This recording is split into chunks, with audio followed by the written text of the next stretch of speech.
NaOHக்கும் முதலாவது சந்தர்ப்பம் இருவழி விகாரத்துக்கு உட்படைக்க ஐதான குளிர்ந்த நிலைமை என்றால் Cl- OCl- பெர்ஃபெக்டா இருக்கு. அது சூடான செறிந்த என்று சொன்னால் இந்த OCl-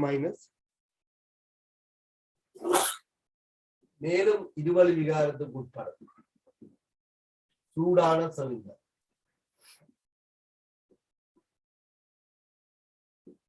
உங்களுக்கு இந்த ரெண்டு விளைவுகளையும் கலவை வரும். இங்க NaCl சொல்லப்படாதால அதை நாங்க தெரிஞ்சோம். முதலாவதோட NaOCl வரலாம், NaClO3 வரலாம். ஆனா NaClO4 வந்து வாய்ப்பே இல்லை. HCl வராது. கார ஊடகம் என்பதால HCl ஒன்று இருக்காது. அப்ப NaCl தான் அது இருக்கும். அதுல வந்து NaCl இருந்திருந்தால் அப்படியே ஓகே.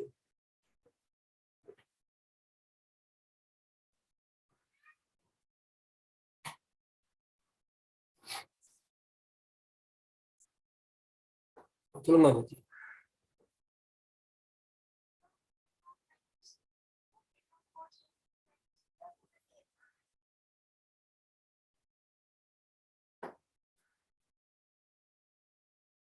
NO2 மைனஸா NO3 மைனஸா உறுதியோடு கேக்குறீங்களா?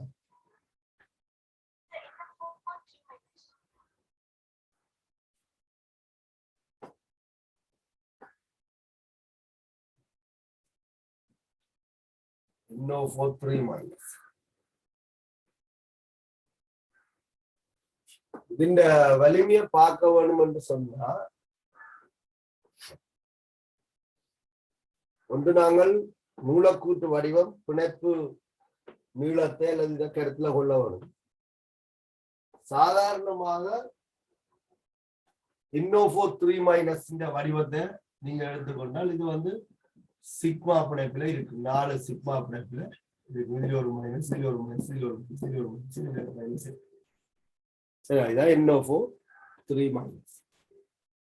இது ஓதோ நைட்ரேட் என்று சொல்றேன் நினைக்கிறேன். உங்களுக்கு சிலபஸ் இல்லாத இது இல்லை. ஓதோ நைட்ரேட் என்று சொல்லப்பட நினைக்கிறேன். சரி, NO2- இந்த ஸ்ட்ரக்சரை எடுத்துக்கொண்டால் இப்படி NO2-.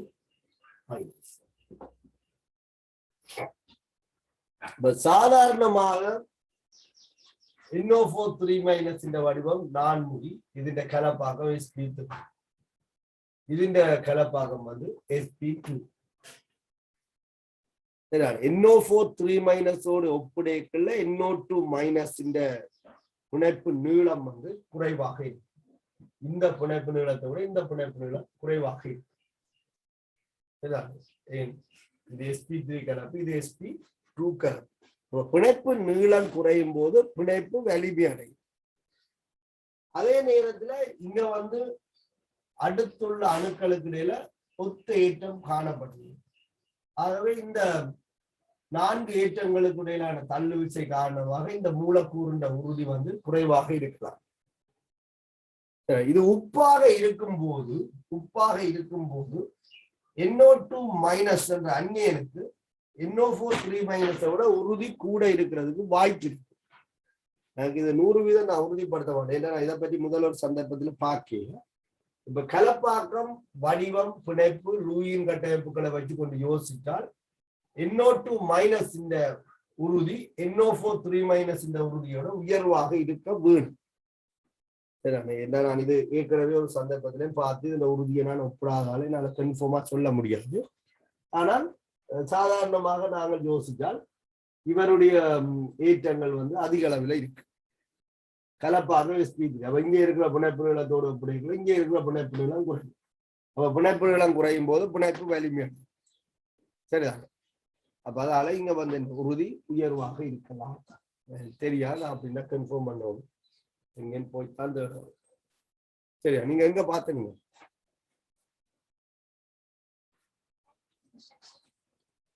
சர்ச்சையில உறுதி கேட்டிருக்கா? விளங்கல?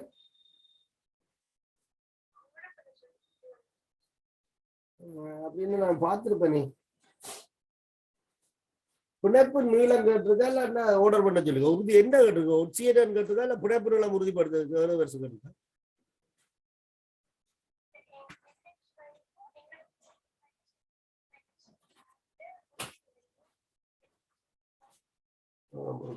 நான் பார்த்துருப்பேன். ஓ, அது அப்படித்தானே போட்டிருக்கு. NO4 3 மைனஸ் என்ற உறுதியோட NO2 மைனஸ் உறுதி கூட தானே இருக்கு. ஓ, அப்ப நான் சொன்னேன், இது முதல் நாங்கள் இங்க தியரியில நாங்கள் இதை பற்றி பெருசா கதைச்சிருக்க மாட்டோம். இப்ப இதுண்ட அடிப்படையில ஓரளவுக்கு எங்க அடிப்படை அறிவை பிரயோகித்தால் நாங்கள் இந்த கலப்பாக்கத்தையும் ஏற்றத்தையும் அடிப்படையாக கொண்டு இந்த உறுதியை ஒப்பிடலாம். சரி, நான் பார்த்தா மறந்துட்டேன். NO4 மைனஸ்ல வந்து பிணைப்பு நீளத்தையும் இந்த ஏற்ற பிரிப்புகளையும் அடிப்படையாக கொண்டு இந்த உறுதியை நாங்கள் கலைக்கலாம். உங்களுக்கு விளங்க. அப்ப நீங்க இப்படி செக் பண்ணலாம். வளமையா நாங்கள் இப்படித்தான் பாக்குறது. உறுதியை பற்றி கேட்டா இதுகளை அடிப்படையாக கொண்டு சொல்லுவோம்.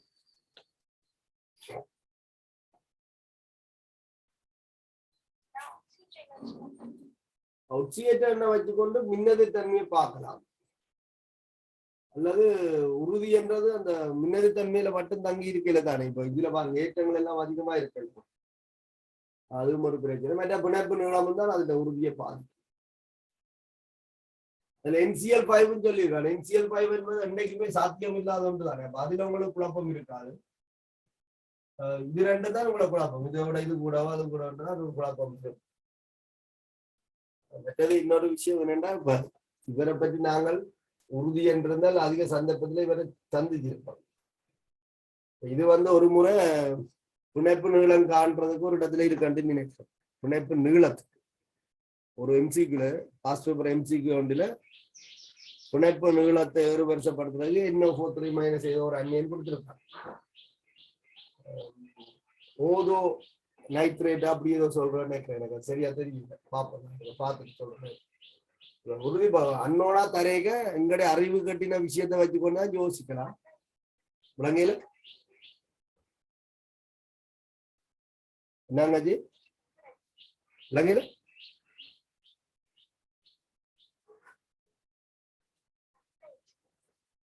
கிளியர் இல்லாம இருக்கு.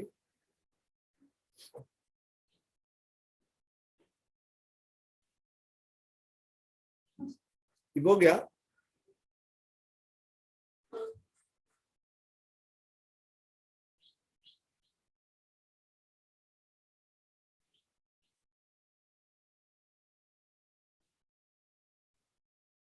இந்த டைம் நேற்றும் பிரச்சனையா இருந்தது.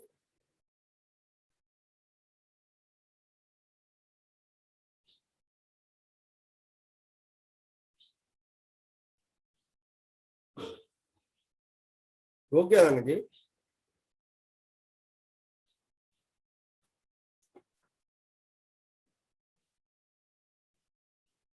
இந்த டைம்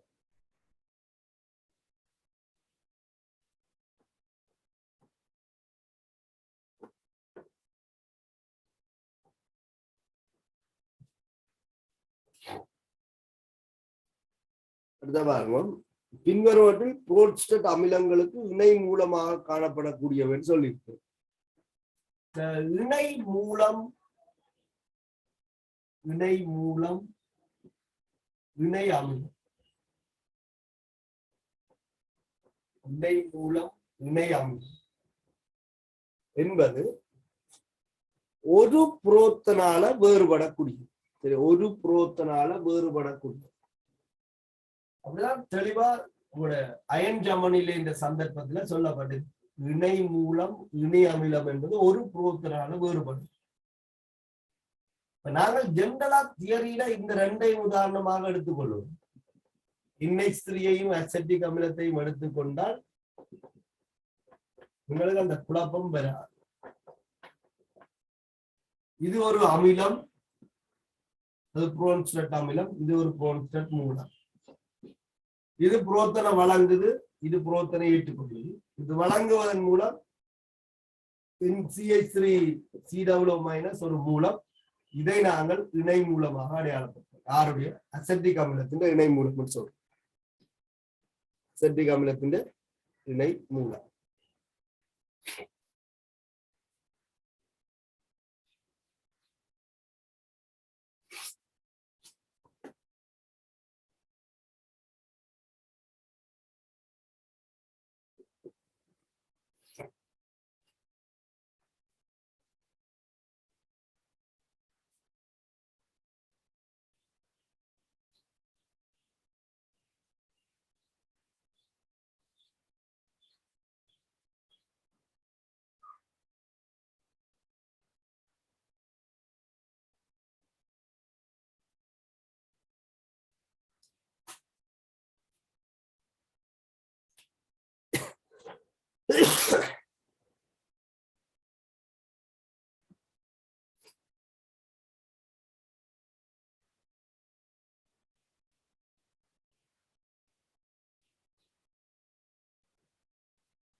ஒரு அமிலம் ஒரு புரோத்தனை இழந்து அதன் இணை மூலத்தை தோற்றுவிக்கும். ஒரு மூலம் புரோத்தனை ஏற்று இணை அமிலத்தை தோற்றுவிக்கும். அப்ப நீங்க உப்புகள்கிட்ட நீர்ப்பகுப்புல படிச்சிருப்பீங்க. CH3COO- ஒரு மூலம் என்று சொல்லி NH4+ ஒரு அமிலம் என்று உப்புகள்கிட்ட நீர்ப்பகுப்புல படிச்சிருக்கோம். பின்வரவற்றுள் புரோன்ஸ்டட் அமிலங்களுக்கு இணை மூலமாக காணப்படக்கூடிய அல்லது கூடியவைன்னு சொல்லியிருக்கு. HF ஒரு புரோன்ஸ்டட் அமிலம். ഇതിന്റെ இணை மூலம் என்றால் அது ஒரு புரோத்தனை இழந்திருக்கும். அப்ப F- HF இணை மூலம். HF என்று சொல்லப்படுகின்ற ஒரு அமிலத்துக்கு ஒரு ஹைட்ரஜன் குறைஞ்ச F- தான் இணை மூலம்.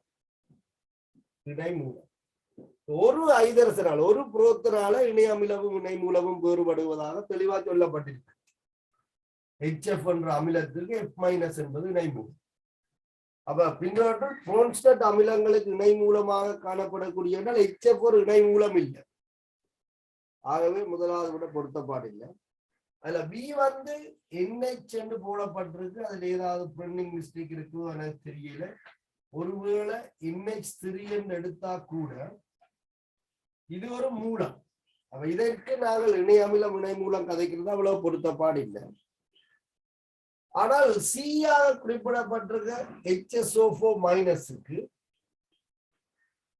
H2SO4 என்ற புரோன்ஸ்டட் அமிலத்தின் H2SO4 என்று சொல்லப்படுகின்ற புரோன்ஸ்டட் அமிலத்தின் ஒரு இணை மூலம் HSO4- என்று சொல்லலாம். இந்த அமிலத்தின் இணை மூலம்தான் HSO4-. ஆகவே HSO4- ஒரு இணை மூலம் சொல்லிக்கொள்ளலாம். அதே ஒத்த ஒரு தான் H2CO3. அதுல இருந்து வார HCO3- ஒரு இணை மூலம். இந்த அமிலத்தின் இணை மூலம் தான் HCO3-. சரியா? நீங்க அதை HCO3- இணை மூலம் என்று சொன்னீங்க ஒரு புரோத்தனாலே அது வித்தியாசப்படும். சரியா? ரிசோர்ஸ் புக்ல சில உதாரணங்கள் கொடுக்கப்பட்டிருக்கு. ஒரு நீங்கள் பாருங்க. ஒரு புரோத்தனால வித்தியாசப்படுறதுதான் இந்த இணை அமிலங்களும் இணை மூலங்களும். சரியா? நான் நினைக்கிறேன் அதுல அப்படி போட்டு நினைக்கிறேன் HCO3- என்றதை நீங்க ஒரு அமிலமாக கருதினால் இந்த இணை மூலம் CO3 ஆக இருக்கும். இந்த அமிலத்துக்கு இதுதான் இணை மூலம். இணை மூலம். ஆகவே இதுல முதலாவது விட பெர்ஃபெக்டா ரிஜெக்ட் பண்ணலாம். இரண்டாவதுல ஏதோ ஒரு சிக்கல் இருக்குன்னு நினைக்கிறேன். ஆனால் C-யும் D-யும் நான் குறிப்பிட்ட இந்த புரோன்ஸ்டட் அமிலங்கள்ட இணை மூலங்கள். ஒரு புரோத்தன எண்ணிக்கை குறைந்து அந்த அயன் ஜமனில் என்ற ஒரு பாடத்துல இந்த இணை அமில இணை மூலங்களை பக்கம் பக்கமா எழுதியிருப்பாங்க. ரிசோர்ஸ் புக்ல இருக்கா வாசிங்கோ. 2-3 வருஷமா தொடர்ந்து அந்த கேள்வி வந்தது என்று நினைக்கிறேன்.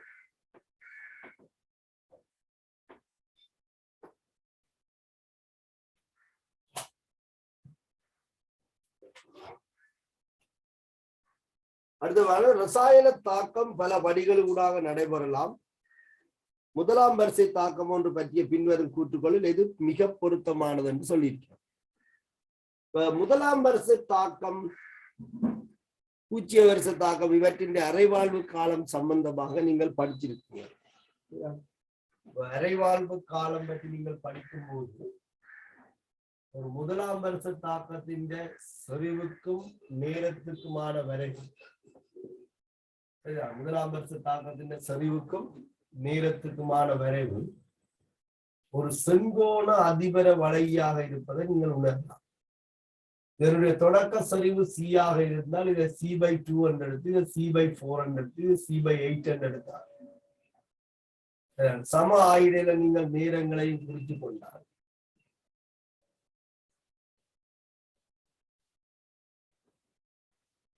இதனுடைய வரைவு வந்து செங்கோண அதிபர வளையாக இருக்கும்.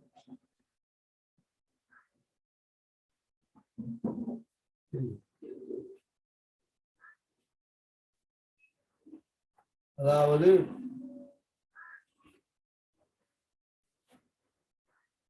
செறிவுக்கும் நேரத்துக்குமான வரைவு ஒரு முதலாம் வரிசை தாக்கமாக இருந்தால் அது முட்டுப்படாது, எங்கேயோ போய் முடியும்.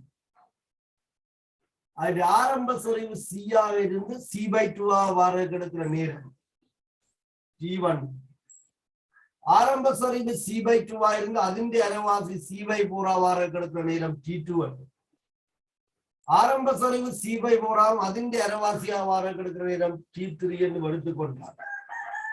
இந்த T0 என்று வச்சுக்கொண்டு இந்த T1 minus T0 T2 minus T1 T3 minus T2 சம ஆயிடைகளாக இருக்கிறது நீங்கள் அவதானிக்கலாம். அதாவது ஆரம்ப சரிவு C-ஆ இருக்கேங்கல அதிന്റെ அரைவாசியா வார கிடக்கிற நேரமும், ஆரம்ப சரிவு C/2 இருக்கேங்க அதிന്റെ அரைவாசியா வார கிடக்கிற நேரமும் ஒன்றுக்கொன்று சமன். அப்படி என்று சொன்னால் அரைவாழ்வு காலம் என்பதை நீங்க வரையறுத்திருக்கீங்க. அரைவாழ்வு காலம் என்பது தொடக்க சரிவு அரைவாசியாக வாரதுக்கு எடுக்கிற காலம் அரைவாழ்வு காலம். இது ஒரு முதலாம் வரிசை தாக்கத்தின் வரைவு. ஆகவே தொடக்க சரிவு என்னவாக இருந்தாலும் அதிന്റെ அரைவாசியாக வார கிடக்கிற காலம் வந்து மாறல. இதுக்குள்ள கூட நீங்க கருதிக்கொள்ள தொடக்க சரிவு என்னவாக இருந்தாலும் அதிന്റെ அரைவாசியாக வார கிடக்கிற காலம் மட்டும் மாறல. இதை நாங்கள் வந்து என்ன செய்யலாம் சொன்னால் நிறுவி காட்டலாம். எங்களோட சிலபஸ்ல அந்த ஒரு சமன்பாடு இல்லை, பிசிக்ஸ்ல இருக்குன்னு கேள்விப்பட்டிருக்கேன். AT வந்து AE வந்து -KT என்ற ஒரு ஈக்குவேஷன் இருக்கு. அதை பயன்படுத்தினால் முதலாம் வருஷ தாக்கத்தின் அரைவாழ்வு காலம் ஒரு மாறிலி என்பதை நீங்கள் பார்க்கலாம். ஆனா எங்களுக்கு அதுக்கு முடிவு தரப்பட்டிருக்கு. எங்களுக்கு அதுல முடிவு முதலாம் வருஷ தாக்கத்தின் அரைவாழ்வு காலத்தின் முடிவு T12 வந்து எங்களுக்கு சைவர்சம் 693 K என்று சொல்லி சொல்லப்பட்டிருக்கு. இதை நீங்க நிறுவி எடுக்கலாம். அது நிறுவி எடுக்க வேணும்னு சொன்னா நான் உங்களுக்கு ஏற்கனவே சொன்னது போல பிசிக்ஸ்ல ஒரு ஈக்குவேஷன் இருக்கு. அப்படின்னு சொன்னால் AT நேரத்தில் A இந்த சரிவு அதிന്റെ தொடக்க சரிவு எக்ஸ்போனன்ஸ் -KT என்ற ஒரு ஈக்குவேஷன் இருக்கு. இந்த ஈக்குவேஷன் எங்களோட சிலபஸ்ல கெமிஸ்ட்ரியில இல்லை. ஆகவே நாங்கள் இதுல இருந்து இது எடுக்கிறது எங்களுக்கு நேரத்துல கடினமாக இருக்கும். எடுக்கிற ஒன்றும் பெரிய கஷ்டமானது இல்லை. அவருக்கு பார்ப்போம். அரைவாழ்வு காலம் என்று சொல்லிக்க ஆரம்ப சரிவின் அரைவாசி. அப்ப T என்பது நேரம், A என்பது அந்த நேரத்தில் இருக்கிற சரிவு, அந்த T தான் இது. அப்ப T12 வரும்போது இந்த சரிவு A0/2 வரும். T12 வரும்போது சரிவு A0/2 வரும். ஆகவே நாங்கள் என்ன செய்யலாம் என்று சொன்னால் இதுல பிரதியிட்டுக் கொள்ளலாம். அரைவாழ்வு காலம் என்று சொல்லிக்கல AT வந்து A0/2 ஆரம்ப சரிவின் அரைவாசி சமம் A0 எக்ஸ்போனன்ட் -K அரைவாழ்வு காலம் என்பதால T12 வந்து அடையாளப்படுத்திக் கொள்ளலாம். அரைவாழ்வு காலம் என்பதால T12. அப்ப இப்ப இந்த ஏரோடும் இந்த ஏரோடும் வெட்டுப்பட்டிடும். அப்ப நாங்கள் இதை எடுத்தோம் என்று சொன்னால் 0.5 சமன் எக்ஸ்போனன்ட் -KT12. இது தாங்க லோன் ஃபங்க்ஷன் என்று சொல்றது. எனக்கு இதுல சரியான விளக்கம் இல்லை. லோன் ஃபங்க்ஷன் சொல்றது மேத்ஸ்காரருக்கு கொஞ்சம் கூடுதலாக தெரிய வாய்ப்பு. இப்ப நாங்கள் லொக்கில் எழுதுற மாதிரி தான் லோன்ல எழுதலாம். லொக் எழுதுற மாதிரி லோன்ல எழுதலாம். அப்ப லோன் 0.5 சமன், ரெண்டு பக்கம் லோன் எடுத்து லோன் 0.5 சமன் சய கேடி லோன் இ என்று எழுதலாம். இ என்பது அடி ஈயை கொண்ட மடக்கமாகும். சரியா? அப்ப அது ஒன்று வரும். லோன் என்பது இ, அப்ப அது ஒன்று வரும். அப்ப லோன் 0.5 லோன் 0.5 சய 0.693 நீங்கள் லோன் ஃபங்க்ஷன்ல கொடுத்தீங்கன்னா இந்த பெருமானம் கிடைக்கும். லோன் 0.5க்கு இப்ப மடக்க பாக்குற மாதிரி லோன் பாக்கலாம். அப்படி பாத்தீங்கன்னு சொன்னா சய 0.693 இது சமம் மைனஸ் கேடி அடி 10 ஒன்று மாதிரி லோன் இ வந்து 1க்கு ஈக்குவலா இருக்கு. அப்ப இது வந்து உங்களுக்கு டி காலம், அரைவாழ்வு காலம். அப்பதான் A0/2 போட்டுட்டீங்க. அப்ப இதுல பிளஸ் இந்த மைனஸ் கேன்சல் பண்ணப்பட்டதுன்னா இந்த டி ஹாஃப் வந்து 0.693க்கு கே என்று எங்கட சிலபஸ்ல பாருங்க தலைவலியா இருக்கு. லோன் ஃபங்க்ஷன் நாங்கள் அப்ளை பண்ண வேண்டிய தேவை இல்லாததால இந்த முடிவை மட்டும் எங்களுக்கு சொல்லி முதலாம் வருஷ தாக்கத்தின் அரைவாழ்வு காலம் இப்படி தொடர்பு. அதனால இந்த சமன்பாட்டால எடுக்கலாம். முதலாம் வருஷ தாக்கத்தின் அரைவாழ்வு காலம் வந்து இப்படி தொடர்பு. வயது கணிக்கிறேன் பிசிக்ஸ்ல கதிர் தொழிற்பாடு சம்பந்தமா இருக்கு. இதை பிசிக்ஸ் பாடத்துல நீங்க படிச்சிருப்பீங்களா? எனக்கு தான் மறந்து போச்சுன்னா உங்கள்கிட்ட இருக்கும். இந்த ஈக்குவேஷன் உங்கள்கிட்ட இருக்கு கேட்டாங்க. அப்ப டி நேரத்தில் இந்த சரிவு சமன் தொடக்க சரிவு எக்ஸ்போனன்ஸ் மைனஸ் கே டி. அப்ப டி வந்து ஹாஃப் ஆயிருக்குதுன்னு சொன்னா அரைவாழ்வு காலம்னு சொன்னால் சரிவு ஆரம்ப சரிவு அரைவாசி. அப்ப இந்த ஏனோட்டும் இந்த ஏனோட்டும் மட்டும் வரும் தசம் 5. அப்ப தசம் 5 சமன் E minus K D half. ரெண்டு பக்கம் லோன் எடுத்தேன்னு சொன்னால் லோன் முன்னுக்கள் அந்த லோன் 0.5 இதை கொண்டு முன்னுக்களினா சய கேடி ஹாஃப் லோன் இ. லோன் இ வந்து 1க்கு சமம். அப்ப சப்ஸ்டியூட் இங்க லோன் தசம் 5க்கு மைனஸ் ஒரு பெருமானம். இதுல ஒரு சமன்பாடு மைனஸ்ல இருக்கு, இது மைனஸ். அது உங்களுக்கு 0.693க்கு கே. என்ன சொல்லி இருக்கிறேன்? முதலாம் வரிசை தாக்கத்தின் அரை ஆயுட்காலம் டி ஹாஃப் வந்து 0.693க்கு கே எனும் சமன்பாட்டால் தரப்படும். கே என்பது வீதமாகுது. ஆகவே அந்த முடிவு தெரிஞ்சாலே நீங்கள் அதை சரி என்று எடுத்துக் கொள்ளலாம். முதலாம் வரிசை தாக்கத்தின் அரை ஆயுட்காலமானது தாக்கியின் ஆரம்ப சரிவில் தங்காத ஒரு மாறிலியாகும் என்று சொல்லிக்கிறேன். ஆரம்ப சரிவு C-ஆ இருந்தா என்ன, C/2 இருந்தா என்ன, C/4 இருந்தா என்ன, C/8 இருந்தா என்ன, அது அரைவாசியாக வாரதுக்கு எடுக்கிற இந்த காலம் வந்து ஒரு மாறிலியாக இருக்கும். அது அதுல கேயில மட்டும்தான் தங்கிருக்கு. கே என்னதுல தங்கியிருக்கு? வெப்பநிலையில தங்கியிருக்கு. மாறா வெப்பநிலையில கீழா ஒரு மாறிலி என்பதால் அந்த சமன்பாடும் எங்களுக்கு சொல்லும். முதலாம் வரிசை தாக்கத்தின் அரை ஆயுட்காலமானது தாக்கின் ஆரம்ப சரிவில் தங்காத ஒரு மாறிலி ஆகும். C-ய பாருங்க, பூச்சிய வரிசை தாக்கங்களின் அரை ஆயுட்காலம் ஆரம்ப சரிவு தங்கி இருக்கான்னு சொல்லியிருக்கு. இது அந்த படிக்கும் போது குழப்பம் இருந்தால் அந்த குழப்பத்தை அடிப்படையாக கொண்டு ஒரு கேள்வி. இப்ப முதலாம் வரிசை தாக்கத்துக்கு சரிவுல தங்கி இருக்காதா, பூச்சிய வரிசை தாக்கத்துக்கு சரிவுல தங்கி இருக்காங்க பிரச்சனை. அப்ப இதே வரைவை நீங்க பூச்சிய வரிசை தாக்கத்துக்கு வரைஞ்சீங்கன்னு சொன்னால், சரிவுக்கும் இதுக்கும் பூச்சிய வரிசை தாக்கத்துக்கு வரைஞ்சீங்கன்னு சொன்னால் இந்த வரைவு இப்படி போகும். பூச்சிய வரிசை தாக்கத்துக்கு நேரத்துக்கு வரைஞ்சால், சரிவுக்கு நேரத்துக்கு வரைஞ்சால் முட்டு படும். அப்ப உங்களுக்கு மொத்த நேரம் 10 செகண்ட் 10 நிமிடம் என்றால் C/2 வாரதுக்கு எடுக்கிற நேரம் வந்து 5 நிமிடமாக இருக்கு. அப்ப ஆரம்ப சரிவு C/2 இருந்தால் அதுங்க அரைவாசியாக எடுக்கிறதுக்கான நேரம் 2.5 தான் இருக்கு. இதுதான் இருக்கு.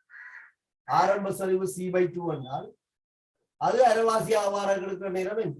மொத்த நேரத்தின் அரைவாசி தான் முதல் அரைவாழ்வு காலம். அப்ப குறையும். பூச்சிய வரிசை தாக்கத்தின் அரைவாழ்வு காலம் அது இந்த தொடக்க சரிவுல தங்கி இருக்கும். அது நீங்கள் இந்த சமன்பாட்டுகளாலே எடுக்கலாம். வார் சமன் கே ஏ இந்த பூஜ்ஜியம் எடுக்கிறீங்களா? பூஜ்ஜிய வரிசை தாக்கத்தின் இப்படி இருக்கு, இதுக்களாலே எடுக்கலாம். அப்ப ஆர் என்பது செறிவு மாற்றத்தின் எடுத்த நீர். அவ செறிவு மாற்றம் என்பது இறுதி சரிவில இருந்து ஆரம்ப சரிவை கழிக்கிறதாலே எடுக்கும். ஆறுக்கு பதிலாக ΔC ΔT போடலாம். நேரம் வந்து அரைவாழ்வு காலம் என்றால் இறுதி சரிவு A0/2, ஆரம்ப சரிவு A0. இதுதான் சரிவு மாற்றம். அதன் டெல்டா டி சமன் கே என்று. சரியா? அப்ப இப்ப என்னடா இது டெல்டா டி அரைவாழ்வு காலம் என்பதால் டி ஹாஃப் என்று வரும். டெல்டா டி அரைவாழ்வு காலம் என்பதால் டி ஹாஃப் என்று வரும். தாக்கி சார்பாக தாக்க வீத நடிக்கைக்கு சமன்பாட்டில் ஒரு மைனஸ் கருத்துல ஒன்று. அப்ப மைனஸ் இன்டு மைனஸ் பிளஸ் என்று வரும். உங்களுக்கு டி ஹாஃப் என்பது ஏ நோட்டின் கீழ் 2k என்று வரும். ஏ நோட் பை 2 கழிக்கணும். ஏ நோட்டை கழிக்க ஏ நோட் பை 2 தான் மிஞ்ச போகுது. சமன்பாட்டில் ஒரு மைனஸ் இருக்கிறதால ஏ நோட் பை 2. அப்ப 2 கீழே வரும். இதை கொண்டு மேல குறுக்கு பெருக்கம் செய்து தீகா பண்றது இதுவரை பிரித்தாங்க. அப்போ ஒரு பூச்சிய வருஷ தாக்கத்தின் அரைவாழ்வு காலம் ஏ நோட் பை 2k என்று வரும். ஆக தொடக்க சரிவு ஏ நோட்ல அதனுடைய அரைவாழ்வு காலம் தங்கி அதை நீங்க அதை நிறுவி எடுக்கலாம். ஆர் சரிவு மாற்றங்கள் நேரம். தாக்கி சார்பாக சரிவு மாற்ற முறையில் சமன்பாட்டில் ஒரு மைனஸ் வரும். இறுதி சரிவுல இருந்து ஆரம்ப சரிவை கழிக்கிறீங்க. அப்ப இறுதி சரிவு ஏ நோட் பை 2, ஆரம்ப சரிவு a note. A note by 2 ஆக நேரம் என்ன டி ஹாஃப். இதுல நீங்க அரைவாழ்வு காலம் போடலாம் டி ஹாஃப். அங்க எழுவா மாற்றம் செய்ய விட்டீங்கன்னா டி half a note by a நோட்டுங்கள் 2k. அப்ப இங்க என்ன சொல்லியிருக்கேன், தங்கிராது என்று சொன்னதால சி கூட்டு தவறாக இருக்கு. H2O2 இன் பிரிகை தாக்கமானது ஒரு பூஜ்ய வரிசை தாக்கமாகும் என்று சொல்லியிருக்கோம். H2O2 இந்த பிரிகை தாக்கம் ஒரு பூஜ்ய வரிசை தாக்கம் என்று சொல்லப்பட்டது. நான் நினைக்கிறேன் அது இந்த பிரிகை ஒரு 2ஆம் வரிசை தாக்கத்துக்குரியது என்று நினைக்கிறேன். H2O2 ஒரு முதன்மை தாக்கத்துக்கு கூடாக பிரிகை அடையும். அது வரிசை அப்ப பூஜ்ஜியமாக இருக்க முடியாது.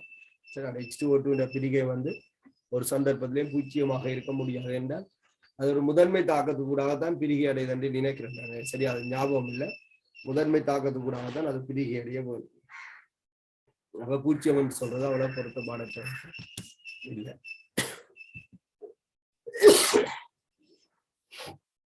நீங்கள் இந்த சமன்பாடெல்லாம் உங்களுக்கு தேவையில்லை. ஆனா அந்த முடிவு கட்டாயம் தேவை எங்களுக்கு சொல்லப்பட்டிருக்கு. இது இந்த முடிவு கட்டாயம் தேவை. நீங்க ஞாபகத்துல வச்சிருக்கணும். முதலாம் வருஷ தாக்கத்தின் அரைவாழ்வு காலம் 0.693 கே என்ற இந்த தொடர்பை நீங்கள் பயன்படுத்தவும். அது எப்படி வந்ததுன்றது லோன் ஃபங்க்ஷனுக்கு கூட தான்.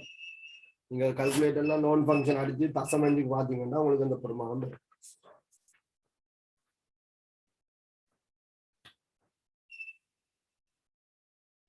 வேண்டி செய்த நீங்கள் என்ன விட போட்ட நீங்கள்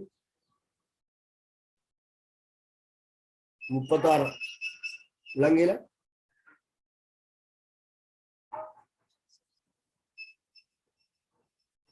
ஏன் 4 கொடுத்த நீங்க அப்படி வருதா? 36வது 4வது ஆன்சர் வருது ஒன்று கேட்க.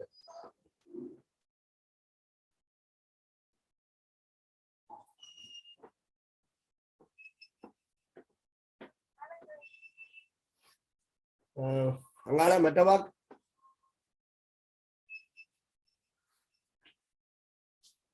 இங்க என்ன கொடுத்தீங்க?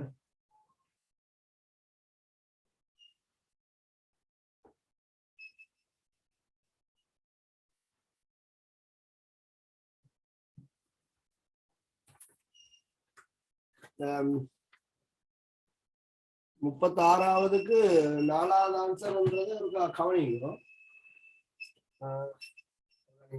செய்த பேப்பர் இருக்கா? சரி, இப்ப இதுல SO2க்கும் O2க்கும் SO3க்கும் தான் தாக்கம். இந்த தாக்கத்துக்கு கேசி தந்திருக்கணும். கேசி 2.4 தர 10 டெசிமீட்டர் கனம் மூல் -1 தந்திருக்கணும். சரியா? இதுல உங்களுக்கு ஏயும் டியும் சரி, ஏயும் டியும் சரி. நான் நினைக்கிறேன் நீங்கள் சில நேரத்துல பாப்போம் 2வது ஆள் இங்க ஒரு மிஸ்டேக். முதலாவது செறிவை பாருங்க, முறைய O2க்கு SO2க்கு SO3 இந்த செறிவு தான் இருக்கு. அப்ப O2 இந்த செறிவு 0.02 SO2 சரிவு 0.01 SO3 சரிவு 0.03 ஆனா இந்த சமநிலையில இருக்கிற ஓடர் வேற தந்த தரவின் ஓடர் வேற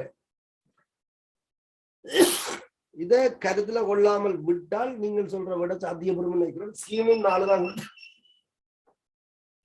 ஸ்கீம் ஆன்சரும் 4 தான் கொடுத்திருக்கு இதை நீங்க கருத்துல கொண்டீங்களான்னா முதல் பிரச்சனை எல்லா SO2 சரிவு 0.02 எடுத்தீங்க இதுல அவ்வளவு சிக்கல் பண்ணதுக்கு வாய்ப்பு இல்லை அப்ப முதலாவதாக சொல்லப்பட்டது O2 சரிவு அப்ப O2 சரிவு 0.02 இரண்டாவதாக சொல்லப்பட்டது SO2 சரிவு 0.1 மூன்றாவதாக சொல்லப்பட்டது SO3 சரிவு 0.03 தாக்கத்தை சமப்படுத்தினோம்னு சொன்னால் 10 SO2 10 SO3 எங்க தவறு நடந்தாண்டே எனக்கு தெரியல சில இதுல நானும் அப்படியா நான் இனி என்ன எங்களுக்கு கேசி தான் இருக்கு இந்த கியூசியை நாங்கள் காணப்போறோம் சமநிலை என்ற நகர்வை பற்றி காய்க்க போறோம் அப்ப கியூசியை முதல் கணிப்போம் தாக்க ஈவு என்பது இந்த கணத்தில அதாவது SO2 சரிவு 0.01 ஆகவும் O2 சரிவு 0.02 ஆகவும் SO3 சரிவு 0.03 ஆகவும் உள்ள அந்த கணத்தில தாக்க ஈவு விளைவுகள்கிட்ட சரிவு பீசமானத்துல வலுவேற்றப்பட்ட பெருக்கம் தாக்கிகள்கிட்ட சரிவின் பீசமானத்துல வலுவேற்றப்பட்ட பெருக்கம் அப்ப SO3 சரிவு எவ்வளவு 0.1 டெசிமீட்டர் கனம் என்று சொன்னதால 3 சரிவுக்கு சமன் தான் அப்ப அதுல எங்களுக்கு பிரச்சனை 0.03 അതിന്റെ ஸ்கொயர் கீழ் 0.01 അതിന്റെ ஸ்கொயர் பெற 0.02 இத சுருக்கும் போது நான் கொஞ்சம் சுருக்கல்ல பிரச்சனை படுற ஆளுன்றதால நான் கொஞ்சம் கவனமா பார்த்தேன்னா நீங்கள் இருக்க பாருங்க இதை நான் இப்படித்தான் எழுதுறேன் 3 தடவை 10/2 9 தடவை 10/4 எழுதுறேன் இது 1 தடவை 10/2 அப்ப 10/4 வேற 2 தடவை 10/2 4 தடவை 10/4 அந்த தரவுக்கு தான் நான் வேலை செய்யணும் ஆகவே இதுல ஒரு 10/4 இதுல ஒரு 10/4 பட்டி இருக்கேன்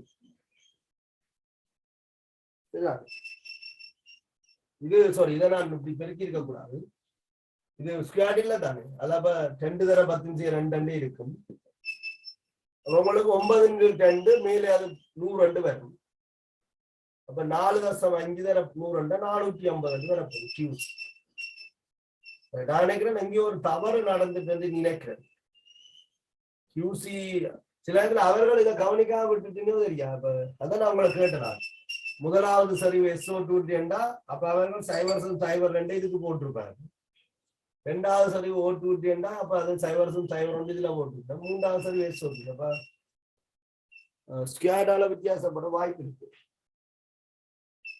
ஆனால் தந்த தரவுல மேலே என்ன முதல் O2 SO2 SO3 சரிவு எல்லாம் தரப்பட்டிருக்கு அப்ப உங்களுக்கு கேசி எவ்வளவு வந்திருக்கு 2.4 தர 10/2 என்றால் 240 எனக்கு எவ்வளவு வருது கியூசி 450 முதலாவதா எந்த முடிவு என்னட்டா கியூசி கேசியோட பெரிது ஆகவே நீங்கள் சொல்ற முதலாவது விடையை 4வது விடையை நான் சாரி ஏயையும் பியையும் நான் ரிஜெக்ட் பண்ண போறேன் ஒரே ஒரு விடை இருக்கு கேசியை விட பி பெரிதுன்னு சொல்லி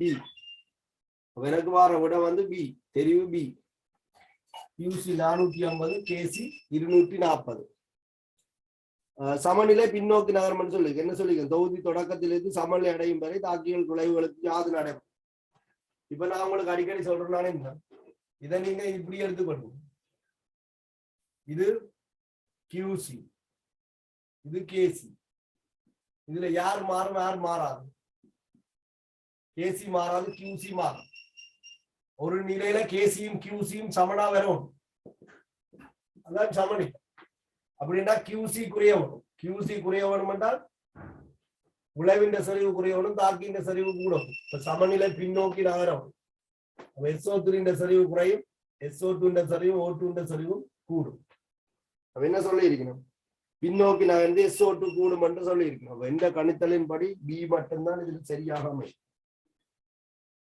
நீங்கள் அதை பாத்தீங்களா? இந்த இடத்த பாத்தீங்களா? என்னென்று அதை யோசிச்சீங்களா? விளங்கலாத நீங்க அந்த ஆர்டர்ல அப்படியே போட்டிருக்கீங்கன்னு நினைக்கிறேன். அவையும் சில இடத்துல அப்படித்தான் போட்டு இருக்க வாய்ப்பு இருக்குது. பிரிண்ட் மிஸ்டேக்லாம் சில இடத்துல வந்திருக்கலாம். அப்படி முதலாவது SO2 கொடுத்து, ரெண்டாவது O2 கொடுத்து, மூன்றாவது SO3 கொடுக்கக்குள்ள மாறி பிரதிட்டா எல்லாமே ஏன்னா அந்த ஒரு விட தான் அதுல சாத்தியப்படுது B மட்டும். அவர்கள் அதை எதிர்பார்த்திருக்க மாட்டார்கள் சில நேரத்துல. ஏன்னா குழப்பத்துக்குரியதாக தான் விட போடணும். இது என்னன்னா அந்த பிரிண்டில் உள்ள ஒரு தவறாக இருக்கலாம். இப்ப இந்த கேள்விக்கு விடை என்று பார்த்தால் B மட்டும்தான் விடை. அப்ப 5வது தான் இதுல விடையாக. நாங்கள் தந்ததுக்கு தானே வேலை செய்வோம். ஒரு நாளைக்கு சில இதுல என்ன சொல்லலாம், ஏன் தெளிவா தானே சொல்லப்பட்டிருக்கு. O2 SO2 SO3 முறைக்கு 0.02 0.01 0.03 என்று சொன்னால் ஏன் பேருந்து நீங்கள் ஓர்டரை எடுக்கணும்? சாக்கத்தின் ஓர்டர் தரணும் என்ற அவசியம் இல்லை தான். சமநிலை தாக்கத்துல முதல் விளைவின்ற செறிவை தரலாம் தானே, அது பிழை இல்லை தான். தரப்பட்ட செறிவுக்கு QC காண்கிறோம். அந்த QC-யை வச்சுக்கொண்டு KC-யோட ஒப்பிடுறோம். KC-யோட QC பெருசாக இருக்கு. ஒரு நிலையில 2 பேரும் சமனாக வருவினோம். அதுக்கு நேரம் எடுக்கும். சரி, எவ்வளவு நேரம் எடுத்தாலும் ஏதோ ஒரு நேரத்துல KC-யும் QC-யும் சமனாக தான் வரும். ஆனா KC மாறாது, மாறா வெப்பநிலை இவர் தான் மாறலாம். அப்ப QC குறைஞ்சு வர வேணும் என்று சொன்னால் சமநிலை கோவையின்படி SO3 இந்த செறிவு குறைய வேணும், SO2 O2 செறிவு கூட வரும். அப்பதான் QC குறையும். ஆகவே சமநிலை பின்னோக்கி நகரும் என்று சொல்லலாம். SO2 செறிவு அதிகரிக்கும் சொல்லலாம். அதன்படி படியாக நாங்கள் தெரிவு செய்து கொள்வோம். உங்களுக்கு நான் தான் யோஜனை உங்களுக்கு விளங்கி இருக்கும். நீங்கள் இந்த கன்சன்ட்ரேஷன் பிரச்சனை ஒன்று வரும் கட்டாயம்.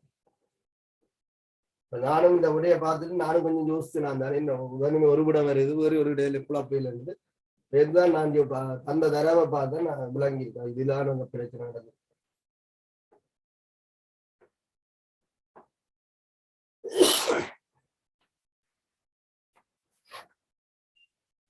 பாருங்க 37வது. இதுல CH2, இது CHO, இது OH. முதலாவது சொல்ல அமோனியா சேர் வெள்ளி நைட்ரேட்டுடன் வெள்ளியாடியை தருமன்னு சொல்லு. பென்சால்டிகைட் வெள்ளியாடி சோதனைக்கு விடையளிக்கும். பென்சால்டிகைட்டுக்கு வெள்ளியாடி சோதனைக்கு விடையளிப்பு இருக்கு. AgNO3 அமோனியா சேர் வெள்ளி நைட்ரேட்டோட வெள்ளியாடி வரும். Ag தாழ்த்தப்பட்டு வெள்ளியாடி வரும். ஆனால் இந்த ஃபீலிங்கின் கரைசல் பெனடிக்கின் கரைசலோட இது இந்த தாக்கம் இல்லை. ஃபீலிங்கின் கரைசல் பெனடிக்கின் கரைசலோட தாக்கம் இல்லை. நினைக்கிறேன் பழைய சிலபஸ்ல இந்த விஷயம் அதிகமாக மென்ஷன் பண்ணப்பட்டிருக்கு. இப்ப பெருசா அதை பற்றி ஒரு கதைப்பையில அவை இப்ப கனவேருக்கு இது தெரியாம போயிட்டு. ஃபீலிங் கரைசல் பெனடிக்கின் கரைசலோட இது தாக்கத்துக்கு உட்படுவது இல்லை. பென்சால்டிகைட் என்றா அது ஃபார்மால்டிகைட் மாதிரியோ அல்லது அசெட்டால்டிகைட் மாதிரியோ யோசிக்கலாம். பென்சின் விளையத்துல நேரடியாக இணைஞ்சிருக்கா பதில் பரிவுகள் அப்படி பண்ணிட்டு ஒரு செயல்பாடு இருக்கு. அமோனியா சேர் வெள்ளி நைட்ரேட்டுடன் வெள்ளியாடியை தரும் அப்படி சொல்லலாம். அமோனியா சேர் வெள்ளி நைட்ரேட்டோட வெள்ளியாடியை தரும் அப்படின்னு சொல்லலாம். அந்த கூட்டு சரி வெள்ளியாடி சோதனைக்கு இது படியாது. சோடியம் கார்பனேட்டுடன் CO2 வாயுவை விடுவிக்கும் என்று சொல்லியிருக்கிறோம்.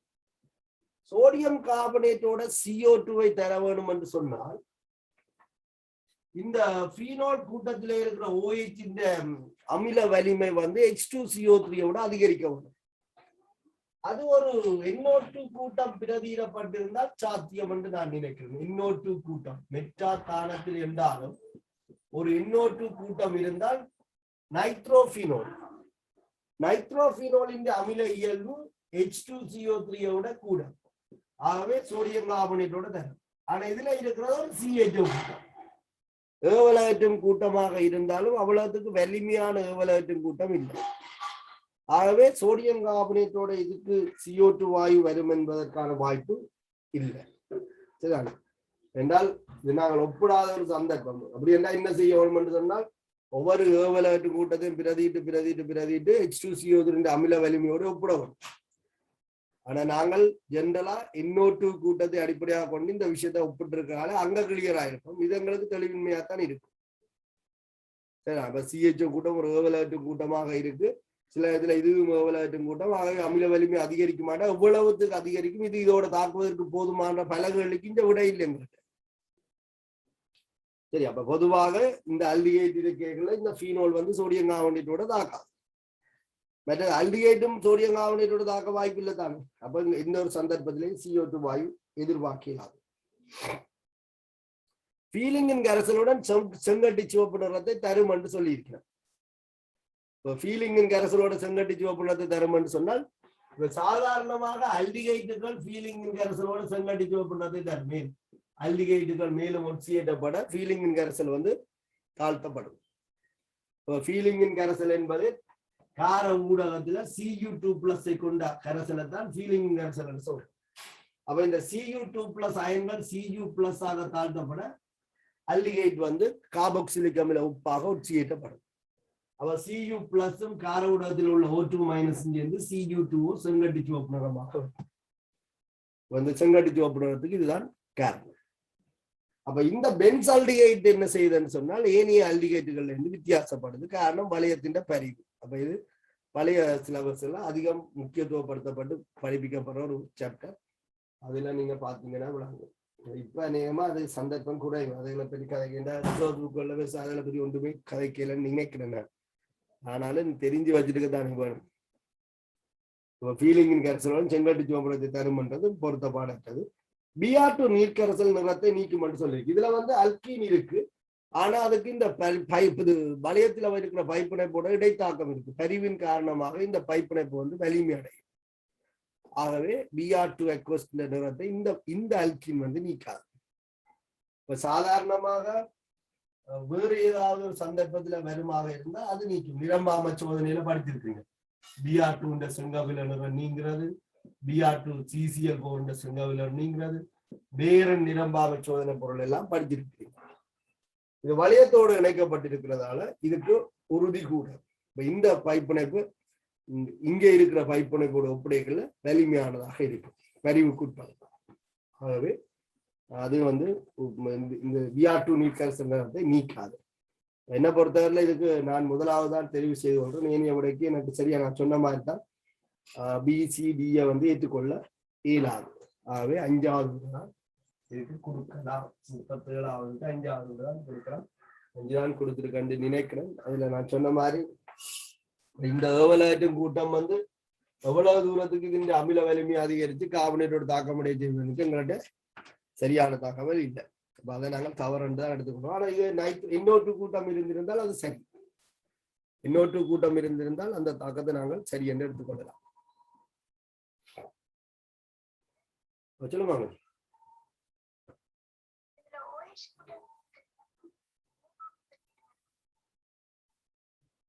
இந்த OH கூட்டம் என்னன்னு சொன்னா, இப்ப என்னண்டா இதுல வந்து 3 OH கூட்டம் பிரதியிடப்படணும்னு சொன்னா இதுல அல்லது இதுலதான் பிரதியிடப்பட வாய்ப்பு இருக்கு. சரியா?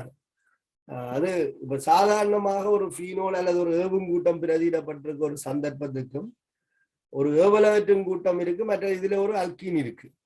அப்ப இந்த பரிவுகள் எல்லாமே வந்து ஒன்றோடு ஒன்று இன்டராக்ட் பண்றதால இங்க வந்து பிரதியீட்டுக்கான வாய்ப்பு குறைக்கப்படும். இலத்திரண்டு அடர்த்தி குறையுது. சரிதானே? இப்ப வளையத்துல இருக்கிற இலத்திரண்டு அடர்த்தி சாதாரணமாக ஃபீனோல்ல அல்லது ஃபீனோல்ல ஒரு ஏவுங்கூட்டம் இருக்கிறத விட இதன் அடர்த்தி வந்து இலத்திர அடர்த்தி குறைக்கப்படுது. மற்றது இங்கேயும் ஒரு பைப்பிணைப்பு இருக்கிறதால இதன் இலத்திரண்டு அடர்த்தி இங்காலையும் வந்து என்ன செய்யும், இன்டராக்ட் பண்ணும். ஆகவே சாதாரண ஒரு ஃபீனோல்ல தாக்கம் நடக்கிறது போல நாங்கள் இது எதிர்பார்க்கல. அதுதான் நான் சொன்னேன் உங்களுக்கு. இப்ப இது வந்து 2 பக்கத்தாலையும் வந்து என்ன செய்யப்பட்டிருக்கு, செல்வாக்குக்கு உட்படுத்தப்பட்டிருக்கு. இதுல 2 பொசிஷன் Br இணைகிறதுக்கு சாத்தியப்படக்கூடியதாக இருக்கு. எவ்வளவு தூரத்துக்கு இது சாத்தியப்படும் என்பது ஒரு கேள்விதான்.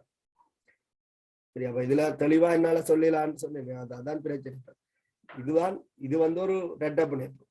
இந்த ரெட்ட பிணைப்பு இதுல ஒரு ரெட்ட பிணைப்பு இருக்கிறால இன்டராக்ஷனுக்கு உட்படும். அப்ப வளையத்தின் இலத்திரன் சரி இங்காலையும் வந்து என்ன செய்யப்படுவா சாதாரணமா இருக்கிற மாதிரி இருக்காது, ஃபீனோல்ல இருக்கிற மாதிரி. மற்ற இது ஒரு அல்டிகைட் ஒரு ஏவலகற்றும் கூட்டம். அப்ப இதுவும் வந்து இலத்திரன் அடர்த்தி என்ன செய்யும், வளையத்துல குறைக்கும். அப்ப அதன் காரணமாக BR2 எக்வஸ்டோட இது தாக்கம் அடையக்கூடிய அளவுக்கு வாய்ப்பு இருக்குமா என்பதுதான் கேள்வியா இருக்கு. இது உண்மையா என்ன செய்வோம்னா இவ்வளவு கூட்டங்களும் இருக்கைகளை இது வந்து எங்கேயாவது ஒரு இடத்துல தெளிவான முறையில குறிப்பிடப்பட்டா மட்டும்தான் இதுக்கான விடையை எங்களால சொல்லலாம். இல்லையான்னு சொன்னா ஜென்ரலா யோசிச்சு ஒரு ஃபீனோலுக்கும் BR2க்கும் நடக்கிற தாக்கம் அல்ல ஒரு ஏவும் கூட்டம் இருக்க ஃபீனோலுக்கு நடக்கிற தாக்கத்தோட இந்த தாக்கத்தை எங்களால ஒப்பிடையலாம். சரி, அது சில நேரத்துல கேள்வி எடுத்தவர்கள் தகுந்த ஆதாரத்தோட அந்த கேள்வி எடுத்திருக்கிறார். தாங்கள் எங்கேயாவது ரெஃபரன்ஸ் புக்கை அடிப்படையாக கொண்டு இந்த சந்தர்ப்பத்துல இது இப்படி நடக்குதுன்னு சொல்லி எடுத்திருக்கிறோம். ஜென்ரலா நாங்கள் படிச்ச விஷயத்தை வச்சுக்கொண்டு நீங்கள் யோசிக்கிற மாதிரி தான், அது கஷ்டம். சாதாரணமா நாங்களே என்ன சொல்லுவோம், இதுக்கு எவ்வளவு நான் இப்ப ஒரு ஃபீனோல் இருக்கு, ஃபீனோலுக்கு BR2 தாக்கம் இருக்கு. இதுல ஒரு CH3 கூட்டம் இருந்தாலும் இந்த இடத்துல தாக்கம் மட்டும் சொல்றோம். ஒவ்வொரு ஏவலகத்தின் கூட்டங்களையும் போட்டு நாங்கள் BR2 தாக்கம் பார்த்து அதுக்கு ஏற்கனவே ஒரு முடிவு எங்கள்கிட்ட இருந்தால்தான் இந்த இடத்துல சரியான தெளிவான ஒரு முடிவு இருக்கு. இல்லைன்னா கையை விரிக்க வேண்டியா, சரி ஒண்ணும் செய்யலாம், தேடித்தான் பார்க்கணும். நீங்கள் யோசிக்கிறது சரி, ஆனா இதுல ரெண்டு கூட்டம் ஏவலகத்தின் கூட்டமா இருக்கு. வளையத்தில் அத்திரன் சரிவை குறைக்கும். ஏன் BR வந்து கூட்டல் தாக்கத்து பிரதிபீடு தாக்கத்துக்கு உட்பட்டது? வளையத்தின் இலத்திரன் சரிவு உயர்வாக இருக்கு, அதனால தாக்கத்துக்கு உட்பட்டது. ஜென்ரலா யோசிக்கல நாங்கள் இதுல ரெண்டு பொசிஷன் இருக்குதானே, அவ கூட்டல் பிரதியீடுதாக நடக்கும் என்று யோசிக்கலாம். அது நான் சொன்ன மாதிரி கேள்வி எடுத்தால் தகுந்த ஒரு ஆதாரத்தோட சில இந்த கேள்வி எடுத்திருந்தால் இந்த ஆதாரம் நாங்கள் பார்க்கலைன்னா எங்களுக்கு அது சிக்கலாக இருக்கும். ஜென்ரலா யோசிக்கிறவங்களுக்கும் ஒரு வேல்யூவோட டேட்டா வேல்யூவோட இல்லை தகுந்த ஆதாரத்தோடு எடுக்கிறதுக்கு வித்தியாசம் இருக்கு. அதில் நாங்கள் முரண்படத்தான் தோணும். ஃபைனல் பேப்பர்லயே எத்தனையோ பேர் சேர்ந்து கேள்வி எடுத்தாலே சில நேரத்துல என்ன செய்யும், பிள்ளைன்ற பக்கத்துல இருந்து பார்க்க இதை விளங்கி கொள்ளலாது அப்படி இப்படி என்னெல்லாம் பிரச்சனைப்பட்டு கடைசியில என்ன செய்யணும், ஒன்றுக்கும் மேற்பட்ட விடைகளை கொடுக்குற சந்தர்ப்பம் இருக்கு. இதுல நாங்கள் போய் இழுத்து பிடிச்சு கொண்டு நிக்கல. அது நான் பார்ப்பேன், நான் ஒரு தேடி பார்ப்பேன். நான் இந்த ஸ்ட்ரக்சருக்கு BR2 தாக்கம் இருக்கோண்டு எடுத்துட்டோம்னு சொன்னால் அங்க நாங்கள் கன்ஃபார்மா கதைக்கலாம். நான் இதுக்கு முறைக்கா தேடி பார்க்கிறேன். இதை தேடி பார்க்கறது உண்மையா சாத்தியப்படக்கூடாது. எவ்வளவு தூரத்துக்கு இது சாத்தியப்படும் என்றது தெரியும். எதேச்சியா பை ஆக்சிடென்டா கிடைச்சா இல்லையா பார்ப்போம். நீங்க அதை விசாரிச்சு பார்ப்போம். உங்களோட அனுபவம் உள்ள ஆக்கள் இருக்கிறாங்க தானே, அவங்கள்ட்ட கேட்டு பார்ப்போம். இந்த கட்டமைப்புகளோட இந்த இப்ப நாங்கள் சொல்றோம் தானே, இது ஒரு பென்சல்லிகை, இதுக்கு ஃபீலிங் கரைசலோட தாக்கம் இல்லைன்னு சொல்றோம். எப்படி சொல்றோம்? ஏற்கனவே பெற்ற அனுபவத்துக்களாலதான் சொல்றோம். பார்த்த உடனே சொல்லிடலாம். ஏன் ஆல்டிகைட்டுக்கு ஃபீலிங் கரைசலோட செங்கட்டி பண்ணுறோம். இதுக்கும் வித்தியாசம் இருக்கு என்பது அனுபவத்தின் ஒரு விளைவு. இதுல என்ன விளங்கும்? இதுல ஒரு பென்சல்டிகைட்டோட ஒரு சாதாரண ஆல்டிகைட்டை வச்சுக்கொண்டு இது விடையளிக்கும் இது விடையளிக்காது என்பது அனுபவத்தின் ஒரு முடிவு. ஏற்கனவே பரிசோதனை செய்யப்பட்டு இதுக்கு விட வருகிறது, இதுக்கு விட வரையில் என்று அனுபவத்தின் முடிவு தான் அது. அப்ப இதுக்கு BR2 எக்வஸ்டோட தாக்கம் இல்லை என்பது ஒரு அனுபவத்தின் முடிவு. ஜென்ரலா தியரியை யோசிச்சு பார்க்கல அது என்னண்டு ஒரு ஓவத்து போட்டு விட போடுற மாதிரி. நாங்கள் ஏற்கனவே படிச்ச சில அறிவை பயன்படுத்தி சிலதை அப்ளை பண்றோம். அதுல எவ்வளவு தூரத்துக்கு சாத்தியப்பாடு என்பதை நான் சொல்ல தெரியும். நான் அது பிரச்சனை இல்லை, அது கணக்க யோசிச்சுக்காங்க. நான் அடுத்தடுத்த வகுப்புகளை இது என்னமா இந்த ஸ்ட்ரக்சருக்கு BR2 தாக்கம் இருக்குன்னு பார்ப்பேன். சரியா? நீங்க அப்படியா யோசிச்சிருங்க. இந்த ரெண்டு தாக்கத்துல இந்த டாக்குமெண்ட்ஸ் அப்ப D சரியான எடுத்த நீங்க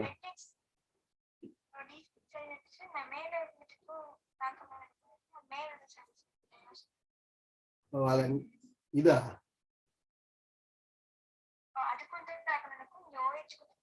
அதான் இதுக்கு அந்த என்னன்னா வைனைல் குளோரைட்டுக்கு படிச்சிருக்கீங்களா, பரிவு இருக்கிறதால தாக்கங்கள் இல்லைன்னு சொல்லி.